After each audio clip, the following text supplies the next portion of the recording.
Hello, everybody. Welcome to Taking Care of Business. Today, I'm joined by William Findlay, Director and Head of Regulatory at Revolut, a fintech that needs no introduction, but for those who need a reminder, it's one of the world's biggest and fastest growing fintechs and Europe's largest neobank with over 40 million customers worldwide.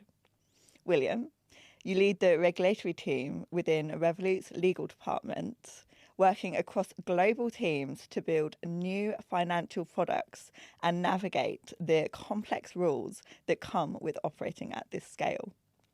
You've just celebrated 7 years at Revolut, which means you've seen the company evolve from its earliest stages into the global platform it is today, bringing with you a strong background in financial regulation and disputes from your earlier career at Linklaters and Russell McVeigh. Your career trajectory is incredibly impressive, and you've clearly played a significant role in Revolut's growth into a global fintech leader. So thank you for being here. I'm really looking forward to hearing your insights on the fintech scene. Thanks for having me. So, what drew you to regulatory leadership in a fast-scaling fintech rather than a traditional bank? Well, to what you've just said about me being there for 7 years, whenever people ask what's it been like being at Revolut for 7 years, I say, well, I haven't been at the same company for 7 years and I haven't been in the same role for 7 years, by which I mean everything's changed so much since I've been there, which is great. It feels like I've had a number of different jobs. So I guess the reason I go down that path is when I started at Revolut, I didn't know what the future would look like. I didn't know what this role would look like. What drew me to the company at the outset, I had been at Linklaters for, I think, around 3 years. I really enjoyed it there. I wasn't someone who hated life in a law firm and, was looking for a way out. But I was looking for something a bit different, something a bit more hands-on, something a bit more commercial. And I wasn't sure if that was a job as a lawyer or not. I was looking at roles in law firms that were more fintech focused. I was also looking at non-legal roles in fintechs. And luckily for me, a secondment opportunity came up at Revolut, and I pushed quite hard to be the person considered for that, and was lucky enough to be so. And I guess after a few months there, I kind of remembered that when I'd left New Zealand and taken a slight pivot in my career, which was from pure litigation to regulatory investigations, I thought, oh, well, I'm not entirely sure about this change, but this will be a way for me to get into this thing called fintech that I've heard a little bit about. And I'd actually completely forgotten about that. And then I remembered it, and I thought, well, this is a great opportunity. And the secondments are an excellent no-risk opportunity to see what working for a company's like. And I really enjoyed Revolut and decided to commit to, well, I think my first day at Revolut, I was in compliance. The second day, the head of legal learned there was a lawyer in compliance and came and tapped me on the shoulder and said, "You're coming to legal." And then about a few months later, I decided to stay permanently. So what do people most often misunderstand about what a regulatory team in fintech actually does? I suppose it depends who you ask. I always think that when you're getting your hair cut or you're in a situation like that and someone says, "What do you do for a job?" One of the worst things you can say, I'm sure, is I'm a financial regulation lawyer. So I've taken to saying I'm from Revolut. Yeah. So that's a misunderstanding. I think another misunderstanding is sometimes people who we work with at Revolut who have come from a different organisation have, I was going to say preconceptions. They're not preconceptions. They've had bad experiences of working with lawyers in the past who are people who are unhelpful and are often saying no. But what's a misconception about what we do? We're a really important part of the company being able to launch products at the velocity that it wants to. One of the key capabilities of Revolut is its ability to deliver on what it says to deliver. So I'd say that the most surprising thing about us, or perhaps at least the most different thing to other firms here in Canary Wharf and perhaps peers, is the size of the regulatory team we have to support getting products out the door, because it's such a big part of what the company does. So what we do is we work with someone, and I say we provide a cradle to grave solution. There's not much grave work, which is great, but we have a product owner who will have a concept. We have to understand what that concept is and help them deliver it in a compliant way. Yeah, I mean, when I was doing my research for this episode, what I did find interesting was kind of exactly what you just said. You work very closely with product and the team that actually creates the product and then launches it. And, that makes sense because they're not coming to regulatory team at the end and then met with all of these problems. Exactly. So it's really like the most efficient way. And it is, and I'm not trying to imply that the legal team is far better than any other support team in Revolut. That's not the case. We are the company is set up to deliver products at scale. So we as a department definitely like to make sure that we're brought in at an early stage.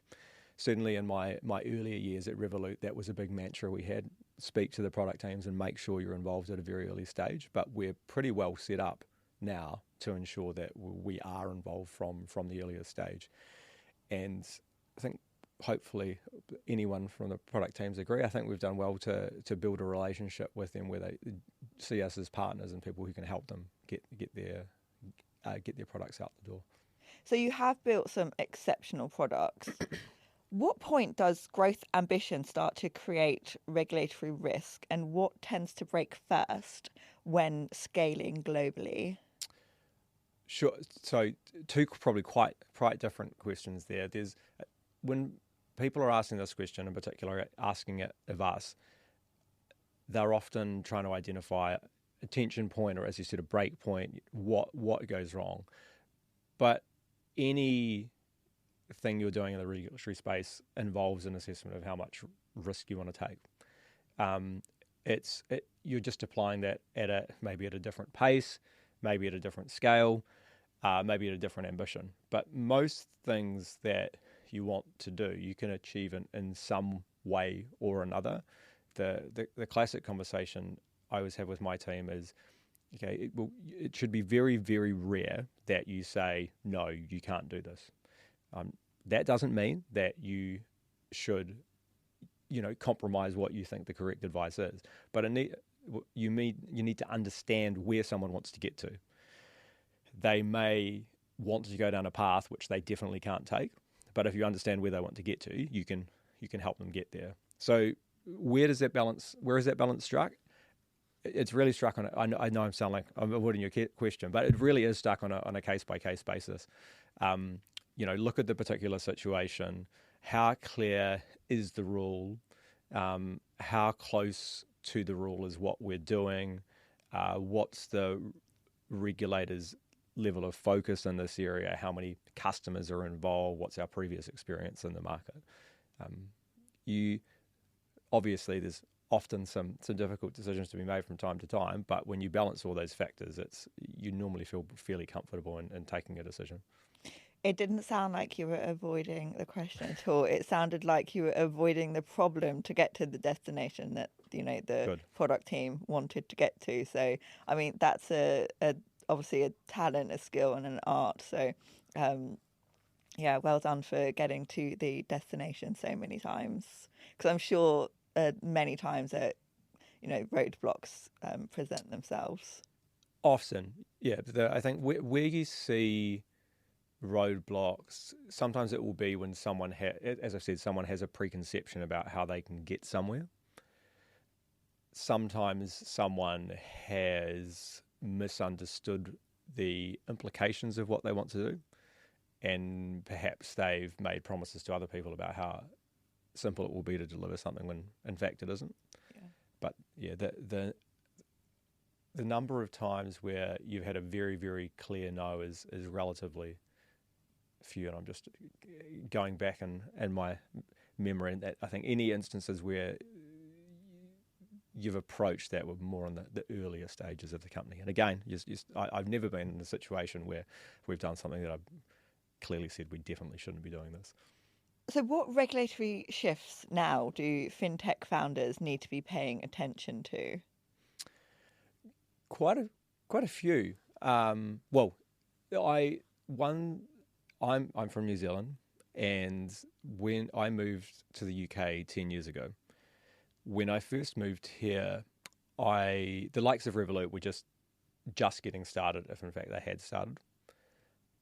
I felt like I had a good service from my bank in the UK, in New Zealand. And when I first arrived here, I opened up the app for the high street bank that I had, and I thought, what on earth is this? This is terrible. This is nothing like what we have in New Zealand. However, in the last couple of years, having opened up one or two bank accounts in New Zealand, some of the platforms look like they're running on Windows 95 and may well be. The reason I go down that path is because in that time, so much has changed in the UK and European fintech space, and virtually nothing's changed in New Zealand and probably other spaces. A big part of that is the facilitative regulation that you've had in place. So I think PSD2's done a great job of that. Open banking regulation has done a great job of that. But even things like surcharge regulation have done a great job of making sure that you can't have incumbents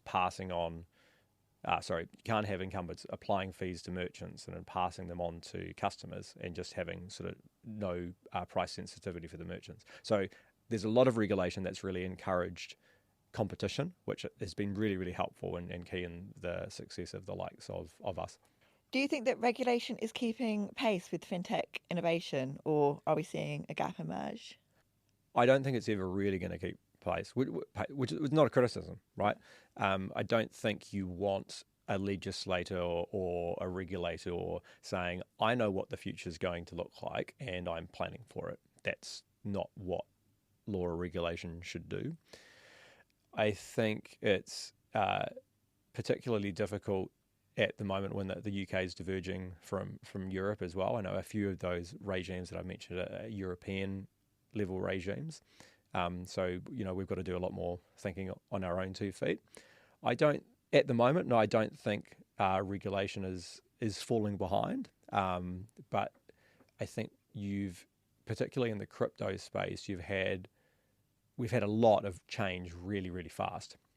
And regulators are catching up, which again, that's natural. I think doing okay at the moment. Obviously, the business side of things is always going to say the regulator could do things more quickly, but I think we're tracking okay at the moment. So, what I'm quite interested to also know is what's one of the biggest challenges that you've had to deal with being at Revolut in your role as head of regulatory? Biggest challenges. The two areas where I spend quite a bit of time and perhaps hadn't expected to, but I think it's the right thing to do, is on process and on people. So firstly on people, if you're demanding a lot of your people, which you are if you're a highly successful company, that means you've really got to care about those people and you've got to think about those people and you've got to treat people as people. So there's that is quite a big part and an important part of my role. I think it's an important part of making sure the team and the company is successful. The second is process, and you've alluded to this before. We're definitely on the journey to this, to having a scalable global process. But I'm really aware that the next 10 years of the company are going to be very different to the previous 10 years. We're going from being a UK/European centric company where we all work quite physically closely together. We're all in the same time zone. All of our rules and regulations are relatively simple, to trying to scale our product globally. So if we're launching a product tomorrow, that means instead of launching it in one market as we did initially, or two markets when we launched in our bank in Lithuania, or up to about 15 when you take in all of our bank branches now. We're now looking global. So we need to find efficient ways of understanding what those local regions need, and we were talking about before, including that in the product build process earlier on, because our ideal outcome is we have a single version of our products globally. Obviously, that's not there may not be any products where we achieve that outcome, but that's the state that we're aiming for, because any time you need to customize something, obviously that takes more time and it takes more resource. So we do that where we need to, but we've got to find the most efficient way of doing that, and we've got to make sure we identify, so we have the biggest landing area in our Venn diagram of what works for all markets. When you say a single product worldwide, that sounds really challenging, seeing as though there's clearly so many regulatory differences between country to country. It is. That sounds like a minefield. It is a minefield, but again, what's our role is supporting the company in delivering what it wants to deliver. The company has a global ambition. The company is first and foremost, it's a product company. So if you speak to any product general manager right down to a product owner, they have a global vision for their product. So they don't think of products in a they think of products in a user experience way, first of all. So, what's the best way that we can deliver this service to a customer? So let's take one example. What's the best way I can deliver a sort of acquiring quasi-business account for someone who's running a side hustle but hasn't set up their own company? We all spend a huge amount of time making sure we have a version of that product that's really smooth for the user. It doesn't have unnecessary friction in the journey, and it works really, really well. So everyone's really proud of that, and they should be, because a lot of work's gone into it. So you need to find a way of, again, bringing in feedback earlier on, so you can understand the real red flags from a local point of view. Luckily, for the most part, and it's not, I'm overstating how simple it is. You're right, it is a complex process. But luckily, for the most part, the types of things you're looking to do in most markets are relatively similar. So obviously, you need to have terms and conditions in some cases. Obviously, you need to have disclaimers in some cases. Obviously, you need to have fees in some cases. So you can localize those relatively easily. It's more when you get a particular local nuance that Apple cart gets set up upset a little bit, and that can be fun. I have to ask, do you have a favourite product? No. I'm very bad at answering these types of questions, because I have what I often describe as sort of innovation fatigue or product fatigue, whereas by which I mean the velocity of cool stuff coming through the company is just, it's amazing. Yeah. We have 2 product approval committees a week, which gives you an indication of like the velocity of what's coming through. For teams like legal, where you're working across all of those products, you're really sort of in the weeds of what you're doing, and what you're doing is focusing on making sure you have appropriately assessed that product before you approve it, and you lose the big picture. And in particular, sometimes you'll have a product that will be particularly difficult to work on for one way or another, one reason or another, and it will take a long time. And you'll just be really glad to approve it once you've approved it. But then you'll be on the app a few months later, and you'll think, "Gosh, this is really, really good." Yeah. So one product which I've been really surprised with how successful it's been and how great it is to use is the eSIMs product.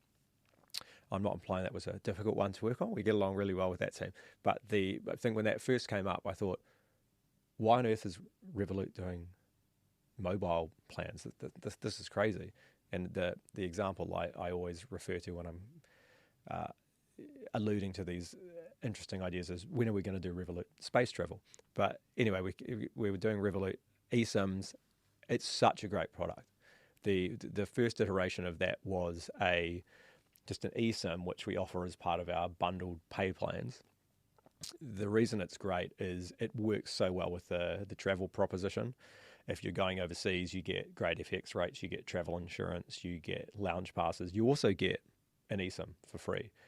The other reason that it works really, really well, and this is to what I was saying before about everyone being really obsessed with the user journey, is it's so easy. I've used a number of eSIM products. They're quite clunky, they're quite hard to use, they're quite hard to download. Back to the Revolut ethos is really don't have any unnecessary steps. If someone else is doing this, why can't we do it better? And I think the eSIMs really embodies that, because in a few clicks you've got a mobile plan downloaded. It's great value. And the next step on that is not just travel eSIMs, but Revolut Mobile, which I'm using now as an internal tester. But again, it's who would have thought that would have been something that we could go into, but it just works so well. I'm really excited to learning more about the mobile and the eSIM. Anything that can make, life more efficient, and everybody's so busy these days, and to just take all of the unnecessary faff out, I think, is life-changing, because you can get so much more done and do it a lot less stressed. Yes. So thank you.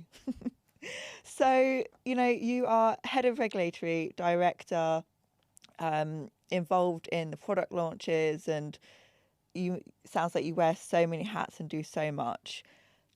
What does it mean to you to take care of business? I often try and describe this in one way or another, and when I'm interviewing people for new roles, and the way I describe what taking care of business is for us is helping the company deliver the products it chooses to deliver in a compliant way. And all of those words are quite deliberate, because our role, we are a really important part of what the company wants to do, but we are helping the company. The second part is the company chooses the products it wants to deliver. Refer previous example of eSIMs. If you think something's a bit odd, it's not our decision. Let's crack on with it. And obviously the last part in a compliant way is important as well, very important. And that comes back to what I said before about understanding the destination that someone wants to get to, and taking them on a different journey if the journey they were planning to take isn't going to get them there. But and if our team doesn't take care of that business, the company's stalled. The key capability of the company is doing them quickly and doing them effectively, and we're a key approver, so we need to make sure we're set up to do that. Well, thank you very much for coming on. My pleasure. Talking to us about all the incredible stuff that you and Revolut do. It's been an absolute pleasure talking to you. Thank you for having me. I'm going to let you go off and take care of business. Thank you very much. And thank you for everybody for tuning in to another episode of Taking Care of Business. And I'll see you back again here next time.